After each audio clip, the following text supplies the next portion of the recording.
नर्मदा सेवा यात्रा एक ऐसी यात्रा जिसके जरिए नर्मदा को बचाने की कोशिश की जा रही है, उसको स्वच्छ रखने के प्रयास किए जा रहे हैं। और ये पूरा का पूरा कंसेप्ट किसी और ने नहीं बल्कि मुख्यमंत्री शिवराज सिंह चौहान ने खुद तैयार किया है। हमारे साथ मध्य प्रदेश पर्यटन विकास निगम के अध्यक्ष तपन भौमिक जी मौजूद हैं।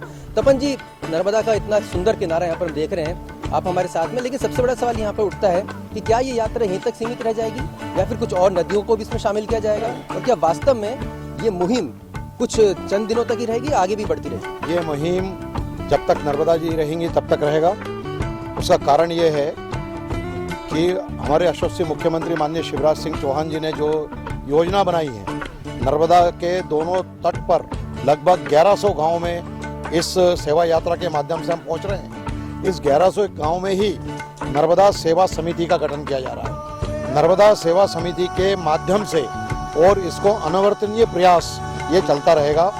उदाहरण के लिए दोनों तरफ जो वृक्ष लगाए जाएंगे, उन वृक्षों के रक्षा, संवर्धन, उसमें पानी देना, इसका काम ये समिति के लोग करेंगे।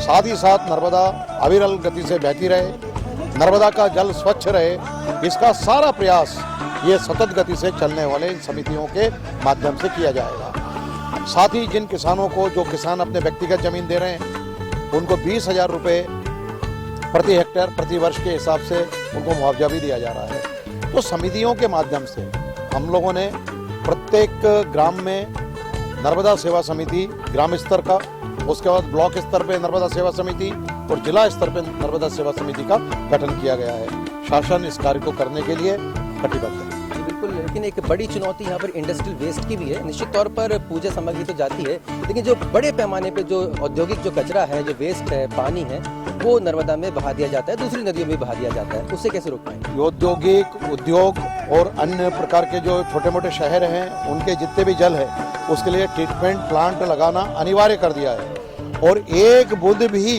गंदा पानी मां नर्मदा में जाके नहीं मिल पाए, इसकी संपूर्ण व्यवस्था और हमारी सरकार ने किया है। माननीय मुख्यमंत्री जी ने स्पष्ट घोषणा की है, एक बूंद पानी भी नर्मदा में वेस्ट वाटर नहीं जाएगा, इसकी संपूर्ण व्यवस्था कर दी गई है। हनुवंतिया में इस समय मौजूद है, बेहद खूबसूरत ये पर्यटन स्थल है। मुख्यमंत्री शिवराज सिंह चौहान और आपकी मेहनत यहाँ पर दिखाई देती है, लेकिन कुछ कमियां हैं, जैसे मसलन इंटरनेट कनेक्टिविटी की हम बात करें, कुछ सड़कें भी यहाँ पर थोड़ी बेहतर नहीं है।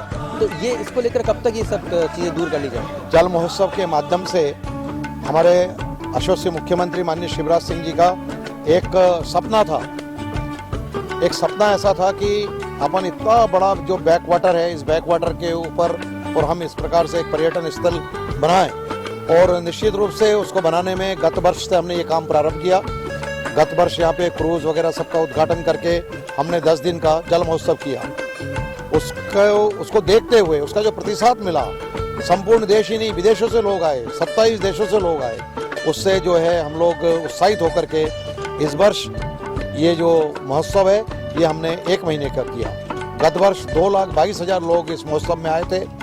इस वर्ष 5,27,000 लोगों ने आकर के इस कार्यक्रम में भाग लिया।